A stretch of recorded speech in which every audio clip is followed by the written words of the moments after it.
దేవ సంస్తుతి చేయవే మనసా శ్రీమంతుడగు యెహోవా సంస్తుతి చేయవే మనసా దేవ సంస్తుతి చేయుమానా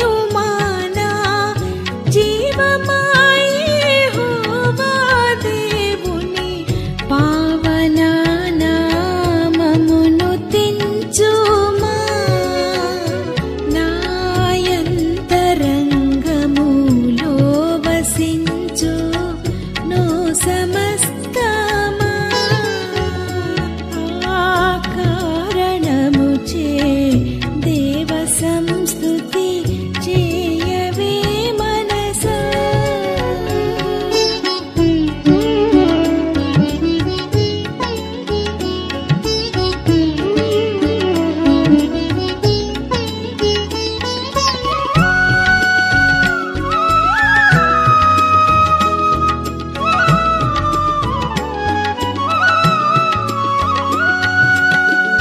జీవమాయ యెహోవా నీకు చేసిన మేళ్ళన్ మరువకు జీవమాయ యెహోవా నీకు చేసిన మేళ్ళన్ మరువకు నీవు చేసిన పాతకంబులను మన్నించి జబ్బు లేవియున్ లేకుండా చేయును ఆ కారణముచే దేవ సంస్తుతి చేయవే మనసా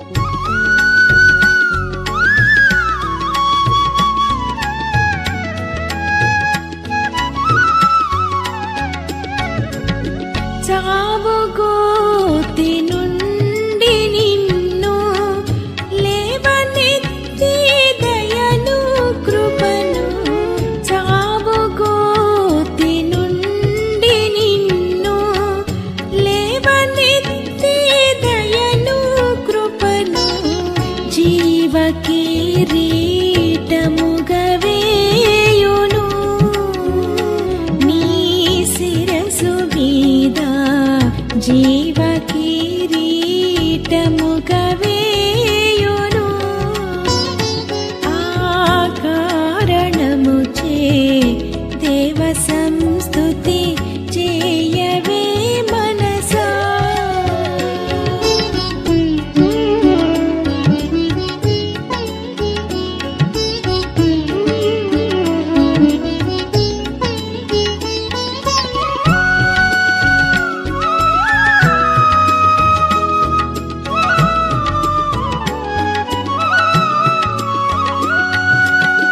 పడమటికి తూర్పెంత ఎడమో పాపములకును మనకునంత పడమటికి తూర్పెంత ఎడమో పాపములకును మనకునంత ఎడము కలుగా చేసియున్నాడు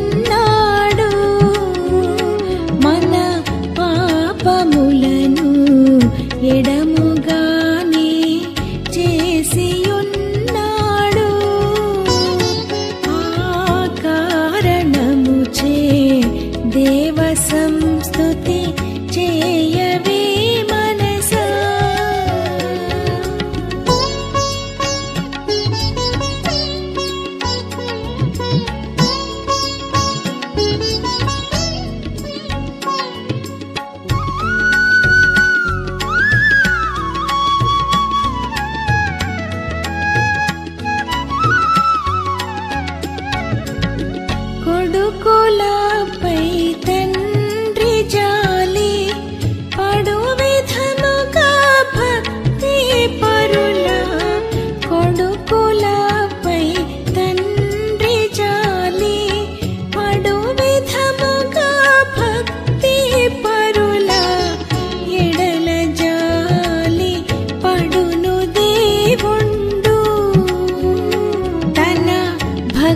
నీతి పరుల ఎడల జాలి పడును దేవుండు. ఆ కారణముచే దేవ సంస్తుతి చేయవే మనసా.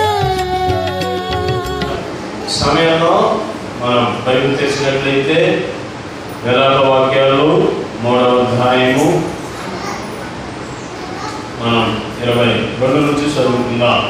విలాప వాక్యాలు 3వ అధ్యాయం 22 నుంచి మనం బైబిల్ తెచ్చినట్లయితే ఇక్కడ ఈ విధంగా ఉన్నది. యెహోవా కృపగలవాడు, ఆయన వాత్సల్యత ఎడతెగక నిలిచినది కనుక మనము నిర్మూలము కాకున్న వారము. అనుదినము నూతనముగా ఆయనకు వాత్సల్యత చూపుచున్నది. చదవబడిన లేఖన భాగము విలాప వాక్యాలు 3వ అధ్యాయము మనం 22 నుంచి చదువుకుని ఉన్నాం. ప్రియమైన దేవుని బిడ్డలారా, ఇక్కడ భక్తుడైన ఇర్మియా గారు ఏమని తెలియజేస్తున్నారు? ఆయనకు వాత్సల్యత ఉన్నది. ఆయనకు ఏమున్నది? వాత్సల్యత ఏంటి? జాలిపడే మనస్తత్వం. దేవుడు మన ఎడల ఏం చేస్తున్నాడు? ఆయన జాలి పడుతున్నాడు. హల్లెలూయా. ఆయన ఏ విధంగా జాలి పడుతున్నాడు? తండ్రులు కుమారుల మీద జాలి పడినట్లు ఆయన జాలి పడుతూ ఉంటాడు. మనము ఎంత తప్పు చేసినా సరే ఆయన క్షమించే దేవుడై ఉన్నాడు. కడుపు పుట్టిన పిల్లల్ని పాపం కొడతాం, పెడతాం, కానీ చంపుకుంటామా? చెప్పండి. చంపలేము, వారిని దూరం చేసుకోలేము. మరి ఎంత నీచత్వం చేసినా సరే. ఈ లోకంలో చాలా మందికి కంట్రోల్ దొరుకుతారు. నిన్నే ఒక న్యూస్ చదివారు. అది చూస్తే ఎలా ఉందంటే, అక్కడ తెలంగాణలో కొడుకు ఆయన వచ్చి ఇంట్లో ప్రేరిస్తాడు ఆశీర్వాదం దగ్గర. తండ్రి ఏం చేశాడంటే కత్తితో పొడిస్తే కొడుకు చూసిపోయాడు. చూడండి ఎన్నిమిదిలారా, ఎలాంటి దేవుడు ఈ మనస్తత్వంతో లేడు. ఆయన ఎలా పడుతువాడంటే ప్రేమ కలిగిన దేవుడు. హల్లెలూయా. బైబిల్లో మనం చూసినట్లయితే దేవుడికి మొదటిగా పాపం రేపిన తర్వాత ఆయన ప్రేమ, ఆయన వాత్సల్యతతో ఆయన ఏం చేశాడు? చేసిన పాపాలను క్షమించాడు. బైబిల్లో చాలా మంది పాపాలు చేసి ఒప్పుకున్నారు. ఈరోజు మీకు పాత నిబంధన నుంచి ఒకరిని, కొత్త నిబంధన నుంచి ఒకరిని చూపెట్టి నేను ఈ వాక్యాన్ని చూపిస్తాను. హల్లెలూయా. కానీ ఈ వాక్య సందేశము మీరు వినాలంటే మీ మనసులన్నీ ఇక్కడే ఉంచాలి. ఎక్కడ ఉంచాలి? ఒక గంటలో మీ ఎవరి మీద వెళ్ళిపోయి మీ పనులన్నీ మీరు హాయిగా చేసుకోవచ్చు. మీ ఇంటికి వెళ్ళి ఇప్పుడు చేసేది ఏం లేదు. ఇక్కడ ఎందుకు వచ్చామంటే దేవుని వాక్యం ఉండడానికి మాత్రమే మనం వచ్చిన్నాం. హల్లెలూయా. ఇక్కడ మనగా చూసినట్లయితే ఇశ్రాయేలు ప్రజలు, యోధా ప్రజలందరూ దేనికి గురైపోయి ఉన్నారు? శ్రమలకు గురైపోయి ఉన్నారు. ఎందుకు వారికి ఆ శ్రమలు వచ్చాయంటే, దేవుని సన్నిధి ఎప్పుడైతే మనకు దూరం అయిపోయిందో ఆటోమేటిక్గా మన కుటుంబాల మీదకి, మన మీదకి ఏమొస్తాయి? శ్రమలు వస్తాయి, శోధనలు వస్తాయి, ఇక్కట్లు వస్తాయి, నిందలు వస్తాయి, అవరోధాలు, అపరాధాలు అన్నీ మనకు వస్తాయి. వీటిని తెచ్చేది ఎవడు? అపవాదైన సాతానే. చూడండి, అపవాదైన సాతాను ఎంత కుయితి పరుడు అంటే వాడు చేసే కుయితితనము మనకి మంచితనంగానే ఉంటుంది. కానీ వాడు చేసే కుట్ర, దాని అనుకుంటే ఆ యొక్క భయంకరమైన దారుణ పరిస్థితి మనకి ఎన్నడూ అవి తెరనేయడం. సాతానుడు ఒక మనిషిలోనికి చొరబడి ఆ మనిషిని వాడుకుంటాడు. ఆ మనిషిని బట్టి వాడి మీద మనకేం కలుగుతుంది? ద్వేషం, అసహ్యం, దేవుడు తన పోలికలో తన రూపంలో చేస్తే దేవుడు ప్రేమమయుడు. ఆ ప్రేమమయుడు గుణాలు మనలో ఉండాలి. కానీ మనలో కోపం, కోరత, కక్షలు వస్తున్నాయి అంటే మనలో ఎవరు నివాసం చేస్తున్నట్టు? సాతానుడు నివాసం చేస్తున్నాడు. మనం కోపడటం, తిట్టడం, బూతులు తిట్టడం ఇదంతా ఎవడు చేపిస్తున్నాడు? అపవాదైన సాతానుగానే చేపిస్తున్నాడు. కావున ఈరోజు మనకొచ్చే ఇలాంటి కష్టాలు, కోపాల వల్ల దేవునికి దూరం కాకూడదు. కానీ మనం దేవునికి ఏం చేయాలి? దగ్గర అవ్వాలి. హల్లెలూయా. బైబిల్లో ఆదాము ఉన్నాడు. చేసిన పాపాన్ని ఆయన ఏం చేశాడు? ఒప్పుకోకుండా తప్పుకున్నాడు. ఏం చేశాడు? ఎందుకే అలా చేశావంటే నువ్వు ఇచ్చిన ఈ భార్య తినమని తినేసామన్నాడు. నువ్వెందుకమ్మా ఎట్లా చేసావంటే అదిగో వాడికన్నా నేను తినేసాను. అంతేగాని చేసిన పాపాన్ని మాత్రం వాళ్ళు ఏం చేశారు? ఒప్పుకోనా? అవును నువ్వు తినదన్నావు, నేను తినేసా, మా తప్పైంది క్షమించమంటే అప్పుడే అయిపోయేదే. అర్థమవుతుందా? కానీ చేసిన తప్పుని మరి ఏం చేశారు? ఒకరి మీద ఒకరిలో జ్ఞాపకాలు చేసుకున్నారు. ఈరోజు మనం అట్టగాక మనం చేసిన అపరాధాలను, పొరపాటును దేవుని సన్నిధిలో ఒప్పుకున్నట్లయితే ఆయన కరుణ గలవాడు, వాత్సల్యము గల దేవుడు. హల్లెలూయా. మన ఎడల ఆయన కృప చూపే దేవుడుగా ఉన్నట్టు మనం చూస్తాం. ఆ దినాల్లో మరి యోధా ప్రజలందరూ శ్రమలకు గురైనప్పుడు ఇర్మియా ఈ యొక్క విలాప వాక్యాలను రాశారు. అయితే దేవుని సన్నిధిలో మన పాపాలను ఒప్పుకున్నట్లయితే దేవుడు మనలను క్షమించు దేవుడు అయి ఉన్నాడు. హల్లెలూయా. దేవుడు మనల్ని మరలా తన దగ్గరకు తీసుకునే దేవుడిగా ఉన్నాడు. బైబిల్ నుంచి మనగా చూసినట్లయితే పాత నిబంధన నుంచి మనకి అందరికీ పరిచయమైన వ్యక్తి శాంసన్. ఎవరు? శాంసన్ ఆయన బతుకున్నప్పుడు అనేకమైన తప్పులు చేశాడు. ఆయన చేసిన ఆ యొక్క తప్పులను వాళ్ళ తల్లిదండ్రులు కూడా పసిగట్టలేకపోయారు.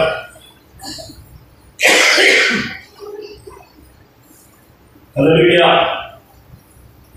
మనము ఒకసారి న్యాయపతుల గ్రంథము 14వ అధ్యాయాన్ని ఒకసారి చూసినట్లయితే అక్కడ సంసోను మనకి కానుస్తాడు. ఈ సంసోను చరిత్రను మనగా చూసినట్లయితే ఈ భూమి పుట్టిన మొదలుకొని ఎప్పటి వరకు సంసోను లాంటి బలవంతుడు ఈ భూమి మీద ఎవరు లేడు. సంసోను ఎలాంటి వాడంటే ఒకేసారి 1000 మందిని చంపేశాడు కొట్టి. ఎట్ట దేంతో? వచ్చి ఆ గాడిద దవడ ఎముకతో ఫిలిష్తీయులను ఏం చేశాడు? కొట్టి చంపేశాడు. అలాంటి బలవంతుడు ఒక ఆడదానికి చిక్కాడు. చిక్కిపోయి ఏం చేశాడు? ఆవిడ బిస్కిచ్చింది. బైబిల్ అయితే ఆ పలుమార్లు సంవత్సరం ఆవిడ ఏం చేసింది? విసిగిచ్చింది. ఈరోజు మనం కూడా ఎందుకు విసిగిపోతాం అంటే సాతాను మనల్ని అతి విధంగా విసిగిస్తూ ఉంటుంది. నీ బలం ఎక్కడుందో చెప్పు, నీ బలం ఎక్కడుందో చెప్పి విసిగిస్తే ఆవిడ భయంకరమైన పాపంలోకి తీసుకుని వెళ్ళి ఏం చేసింది? సంసోనికి ఆ మందును తాపించి తన రహస్యాన్ని ఎక్కడుందని చూపెట్టి చెప్పాడు, తనలో ఉన్నదని చెప్పాడు. హల్లెలూయా. అయితే ఆ తలను ఆవిడ ఏం చేసింది? గోడిగుండుగా చేసింది. ఎప్పుడైతే సంసోను మళ్ళీ వాళ్ళ మీద పడటానికి లేచాడో వెంటనే దానిలోనికి ఏం లేదు? దేవుని శక్తి లేదు. ఏ ఫిలిష్తీయులు అయితే ఇంతకుముందు చావబాలిందో అదే ఫిలిష్తీయులు అందరూ మరలా వాళ్ళు పట్టుకొని సంసోను ఏం చేశాడు? విసరటం లేదు. అక్కడ ఉన్నాయి. సంసోను ఎంత బలం అంటే ఆయన 2 టన్నులు కేజీలు ఉన్న గేటుని పీకి భుజాన్ని వేసుకొని 88 కిలోమీటర్లు పరిగెత్తాడు. ఎన్ని కేజీలు? 2 టన్నులు, 88 కిలోమీటర్లు పరిగెత్తాడు గాజా గేట్లు పీక్కొని. ఇప్పుడు ఇశ్రాయేలు వాటిని ఆక్రమించుకున్నారు. వీళ్ళు ఒక ఇసుక మూటను భుజాన్ని తీసుకొని ఎంత దూరం పరిగెత్తగలరు? ఏమంటే స్కూల్లో పరిగెత్తగలరా? స్పీడ్ కాకుండా ఇసుక మూటని. సంవత్సరం ఎంత బలవంతుడు చూడు. అలాంటి బలవంతుడు కూడా ఎవరు చిక్కిపోయాడు? డెలివరా చేతికి చిక్కిపోయాడు. ప్రియమైన దేవుని బిడ్డలారా, ఈ డెలివరాకి అర్థం ఏమొస్తుందంటే సాతానుడిగా వస్తుంది అర్థం. అంటే సాతానుడికి సంవత్సరం ఏం చేశాడు? చిక్కబడ్డాడు. ఎలాంటి బలవంతుడు కూడా పాపానికి బానిసైపోయి దేవుని శక్తి అంతనే ఏం చేశాడు? కోల్పోయాడు. అయితే దేవుని బిడ్డలారా, సంసోను ఆ దేవాలయానికి తీసుకొని రాబడ్డాడు. ఆ దాగోను దేవాలయానికి తీసుకొని రాబడ్డప్పుడు సంసోన్ని అందరూ అపహాస్యం చేస్తున్నారు, అందరు కించపరుస్తున్నారు. ఎందుకని? ఆ దేవతలకు సంసోనిని భరించడానికి. అంటే పూర్వకాలంలో నరబలులు కూడా జరుగుతాయంటే జరుగుతాయి. ఇప్పుడు కూడా నరబలులు జరుగుతాయి. మీకు తెలుసా? పెద్ద పెద్ద ఇండస్ట్రీలు కానీ ఫ్యాక్టరీలు కానీ కట్టేటప్పుడు కంటికి తెలియకుండా జనాలు లేకుండా బలులను ఇస్తారు. నరబలులు మనుషుల్ని చిన్నపిల్లలు కిడ్నాప్ చేసి. ఇప్పుడు మీరు శ్రీశైలం కానీ అలాంటి టెంపుల్స్కి వెళ్ళినట్లయితే అక్కడక్కడ కానుస్తూ ఉంటారు బోర్డులు, కనబడట్లేదు అని. ఒక స్వామీజీ చెప్పాడు ఏమని, అక్కడ శ్రీశైలంలో ఒక సిద్ధు కోణం ఒకటి ఉంటుంది, అక్కడ అఘోరీలు ఉంటారు. వీళ్ళేం చేస్తారంటే యాక్చువల్లీ శక్తులకి తంత్ర సిద్ధాంతాలకు వాళ్ళు పూజిస్తారు.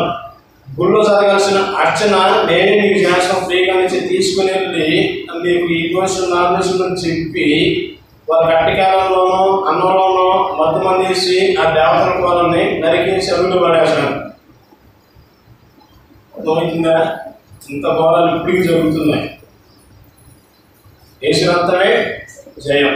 అలానే ఈ దాగోని దేవతకి ఎవరిని ఫలించడానికి తీసుకొని రాబడ్డారు? సంసోను రాబడ్డాడు. సంసోని అక్కడ హేళన అపహాస్యం చేస్తున్నారు. హల్లెలూయా. సంసోని అక్కడ ఏం చేస్తున్నారు? హేళన అపహాసం చేస్తూ సంసోని భయంకరంగా చిత్రహింసలు పెడుతున్నారు. అయితే సంసోను తన జీవితంలో చెయ్యని ఒక గొప్ప ప్రార్థన చేశాడు. ఆ ప్రార్థన ఏమిటంటే, ఒకసారి మనం న్యాయాధిపతుల గ్రంథము 14వ అధ్యాయము 15వ వచనం నుంచి ఒకసారి చదువుదాం.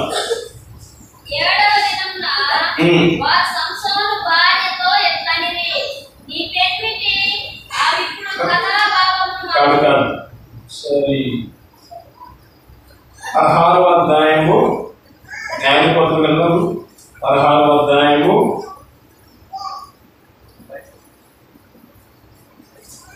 28 నుంచి ఒకసారి చదువు.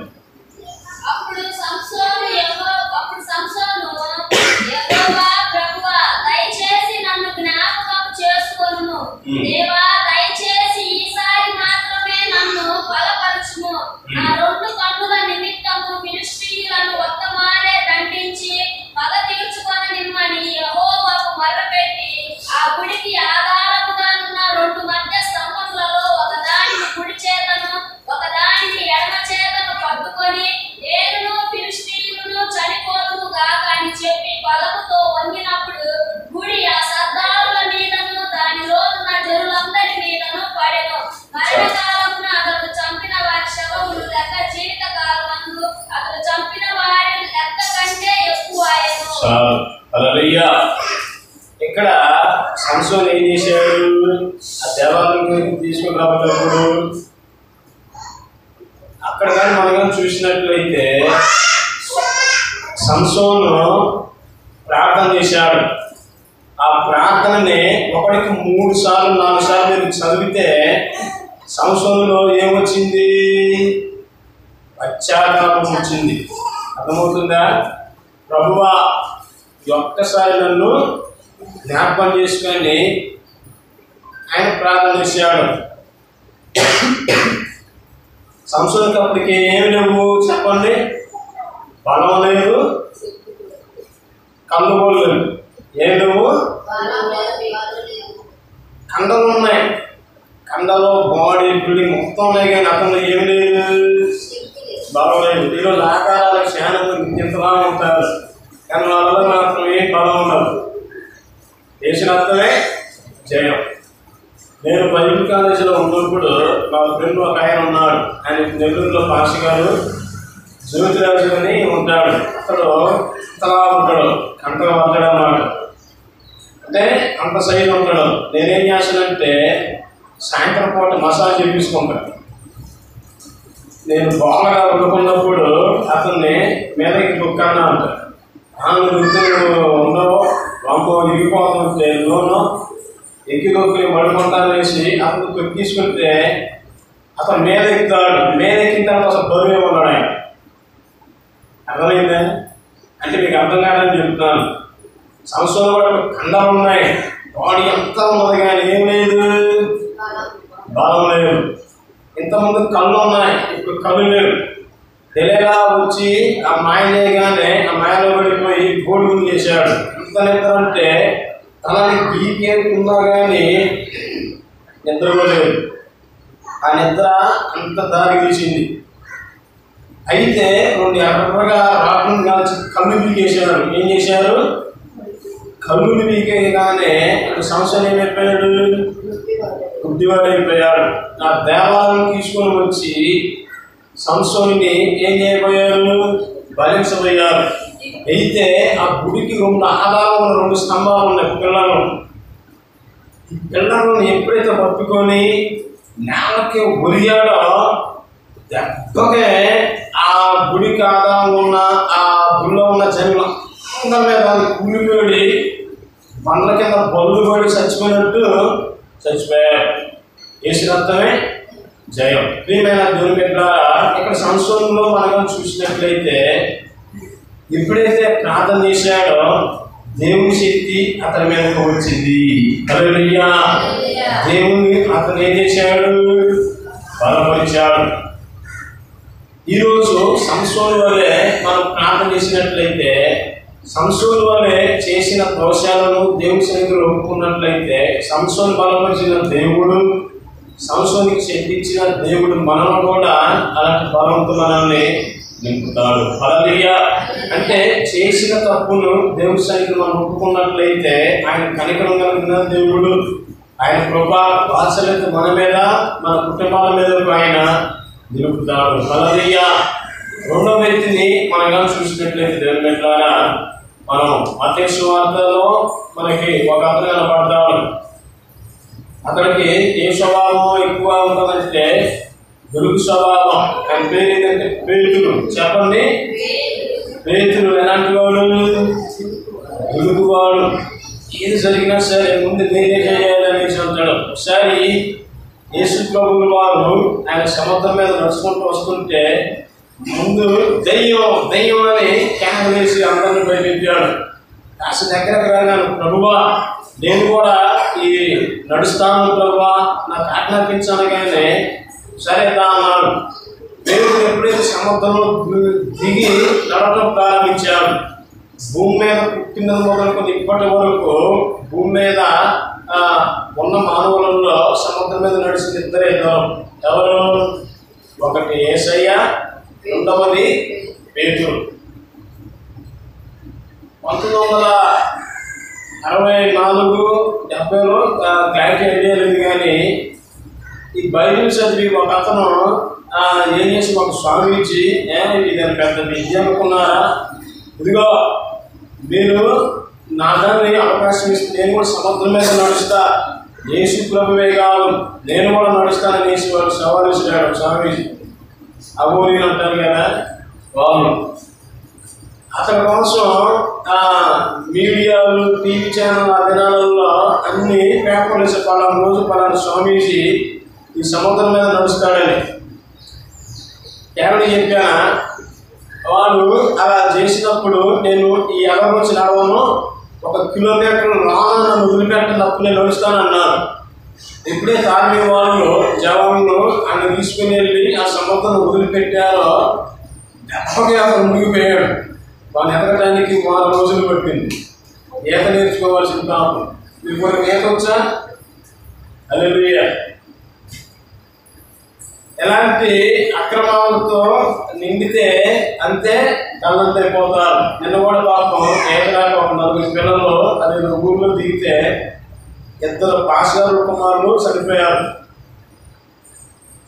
ప్రియమైన దేవుని బిడ్డలారా, సముద్రం మీద నడిచిన మానవుల్లో ఒకే ఒక్కడు, ఆయనే పేతురు గారు. ఈ పేతురు గారు ఈ సముద్రం మీద నడిచినప్పుడు ఏం జరిగిందంటే కొద్ది దూరం నడిచాడు, నుంచి బయట దూరం. ఎప్పుడైతే యేసయ్య చేరులో ఉన్నాడో ఇంకా అటు ఇటు చూశాడు. ఎందుకని చూసావా, నేను ఎంత నడుస్తున్నాను, చూస్తున్నారా నన్ను అందరూ అంటున్నారు. వాళ్ళని అడుగుతున్నారు దూరం ఉన్న వాళ్ళని. ఎప్పుడైతే ఈ పేతురుకి అపవిశ్వాసం వచ్చేసిందో మునిగిపోవడం ప్రారంభించాడు. ప్రభు నన్ను కాపాడని కేకలేశాడు. యేసయ్య ఏమన్నాడు? అల్పవిశ్వాసి అన్నాడు. చేయబట్టుకుని లేచాడు.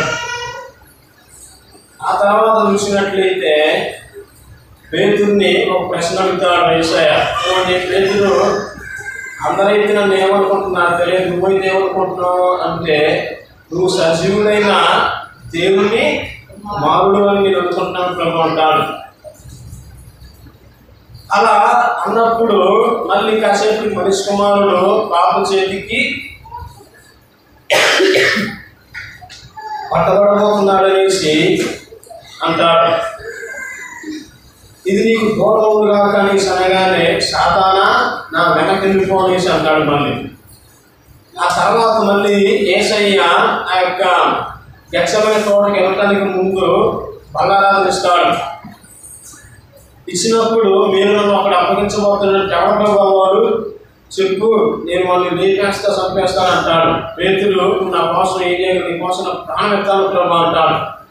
కానీ పేతురుని యేసయ్య ఏమని అంటాడు? 3 సార్లు నువ్వు నన్ను ఆ ఏడని అబద్ధం ఆడతావు అనేసి అంటాడు. పేతురు అదే సిచ్యువేషన్ వచ్చింది. గెత్సేమనే తోటలో యేసయ్య పట్టకి వెళ్ళినప్పుడు ఎన్నిసార్లు అబద్ధం ఆడాడు? 3 సార్లు అబద్ధం ఆడగానే కోడి కూసింది. కూసిందా లేదా? ఆ కోడి ఎప్పుడైతే కూసిందో పేతురుకి యేసయ్య చెప్పిన ఆ మాటలు గుర్తొచ్చాయి. అప్పటి నుంచి పెంతెకొస్తు దినం వరకు పేతురు భయంకరమైన పశ్చాత్తాపంతో ఉన్నాడు. నా ప్రభుని ఎరగలేదే, నా ప్రభుని ఎరగననేసి పేతురు ఎంతగానో తొక్కబడి పశ్చాత్తాపడతాడు దేవుని సన్నిధిలో. హల్లెలూయా. పేతురు చనిపోయే నాటికి పేతురుకి ఇలా ఏడిసి ఎంతో దారుణంగా పడ్డాడు. అంటే ఇంత పశ్చాత్తాపంతో వాడు ఫస్ట్ ఏమన్నాడు? ఆయన ఎరగనన్నాడు. తర్వాత సంఘంలో పునాదిగా ఆయనే నిలబడి ఉన్నాడు. హల్లెలూయా. అంటే దేవుడు ఆయన ఏం చేశాడు? క్షమించాడు. పేతురు చనిపోయినప్పుడు కూడా జరిగిన పరిస్థితి. యేసు ప్రభువేమో ఎట్లా చనిపోతే పేతురేమో తలకిందులుగా వేలాడబడి చనిపోయాడు. హల్లెలూయా. ప్రియమైన దేవుని పిల్లలారా, ఇట్టి విధంగా దేవుని సన్నిధిలో పేతురు ఏం చేశాడు? తను తాను తగ్గించుకొని ప్రార్థన చేశాడు. మనకి ఏ దుఃఖం ఉండాలో తెలుసా? దైవ చిత్తానుసారమైన దుఃఖం ఉండాలి. అర్థమైన నాకు ఆస్తులు లేదే, అంతస్తులు లేదే, అమ్మ ఎలాంటిది, మా నాన్న ఎలాంటివాడు, నా మొగుడు ఎలాంటివాడు, నా పెళ్ళని అని ఏడ్చామనుకో, వాటి వల్ల ఉపయోగం ఏమీ లేదు. మీరు ఎవరి కోసం ఏడవాలి? దేవుని కోసం ఏడ్చినట్లయితే మీరు దీవించబడతారు. హల్లెలూయా. దైవ చిత్తానుసారమైన దుఃఖం రక్షణార్థాన్ని కలిగిస్తుంది. లోకానుసారమైన దుఃఖం ఏం చేస్తుంది? మరణాన్ని తీసుకుని వస్తుంది. బైబిల్లోనే ఉన్నది. మీకు ఏ దుఃఖం కావాలి? డబ్బులు డబ్బులు డబ్బులు డబ్బులు అనేది కోరిక. అడగడానికి డబ్బులు అవసరం, కానీ డబ్బులే మన జీవితం కాకూడదు. అర్థమైందా? బతకడానికి డబ్బులు అవసరం, కానీ ఆ డబ్బే మన జీవితం కాకూడదు. చాలా మంది ఎందుకు బతుకుతుందంటే ఇంటర్నికే. నేను చాలా మందిని చూశాను, నా లెక్కలేనంత మందిని చూశాను. అప్పుడప్పుడు సేవలు పోవడానికి అటెండ్ అయినప్పుడు హాస్టల్లో ఎక్కడ కొట్టుకుంటారంటే అన్నం దగ్గర అమ్మమ్మ చేస్తుంది, చెయ్యి ఎలాంటి బతుకు ఎందుకున్నాయా అనేసి నేనే తిట్టుకోవాల్సి వస్తుంది. డబ్బు దగ్గర అది ఊరు వెళ్ళాను తల్లిదండ్రులు అనుకుంటా, ఆ డబ్బులు ఇచ్చే దగ్గర అందరికి సమానంగా ఇస్తుంటే నా పేరు రాలేదు అనేసి 100 రూపాయల దగ్గర కొట్టుకుంటున్నారు. చూడండి దేని పెట్టారా, ఎలాంటి బతుకులు అసలు బతుకుతుంది. డబ్బు అనేది మన వెనక పరిగెత్తుకుంటూ రావాలి, కానీ మనం దాని వెనక పరిగెత్తకూడదు. మనము దేనైతే ఎక్కువగా ఇష్టపడతామో ఆటోమేటిక్గా అది దూరం అయిపోయింది. దానికోసం ఆలోచించామనుకో నీకు ఆలోచన ఏమైంది, మానసిక రోగం అయిపోయింది. ఆ మానసిక రోగమే రోగాలకి దారి చేస్తుంది. రోగం వచ్చినప్పుడు దెబ్బగా చచ్చిపోవడం, చేసినత్తనే జయం. నీ ప్రతి మనసు అంతా దేవుని మీద ఆధారపడి ఉన్నదనుకో, దేవుడే అన్నిటిని మీ దగ్గరికి తీసుకొని వస్తాడు. ఎందుకంటే ఆయన కరుణ వాత్సల్యము గల దేవుడు, కనికరము కలిగిన దేవుడు. ఎడతెగక ఆయన వాత్సల్యత మన మీద ఉంటుందని మనం చదువుకొని ఉన్నాం. ప్రియమైన దేవుని బిడ్డలారా, ఈరోజు మీరు బలాలను చేయలేకపోతున్నారు. మీకు తెలుసు చేసిన ప్రతి అపరాధాలు ఇతరులో మనకు పాపం రేపినప్పుడు మనం పూర్తి పెడతామా లేదా? ఖచ్చితంగా పెడతాం. వాటి వల్ల కూడా దేవుడి మీద ఏం చేస్తాడు, మన మీద నాకు తీసుకుని నరకమే వేయడం కానీ బాధపడతాడు. రాసుకోండి. సాతానుడు మనం ఏం చేస్తాడు, పాపానికి రేపుతాడు. కొంతమంది విత్తును చూస్తే ఎత్తి తీసుకుని అక్కడే పడుకోనంత పాపం వస్తుంది మనకి. ఎందుకని వాళ్ళు చేసే ఆ బిహేవియర్ అలా దరిద్రంగా ఉంటుంది. కానీ వాళ్ళని బట్టి మనం చెడిపోకూడదు. అర్థమైందా? మనం చెడిపోయామనుకో దేవుడు మనకు దూరం అయిపోతాడు. కుటుంబంలో అశాంతికి వస్తే కుటుంబం అంతా ఏమైపోయింది, చిందరవాద అయిపోద్ది. కనుక మనం ఏం చేయాలి, దేవుని సన్నిధిలో పశ్చాత్తాపపడితే ఆయన మనల్ని క్షమించే దేవుడై ఉన్నాడు. హల్లెలూయా, హల్లెలూయా.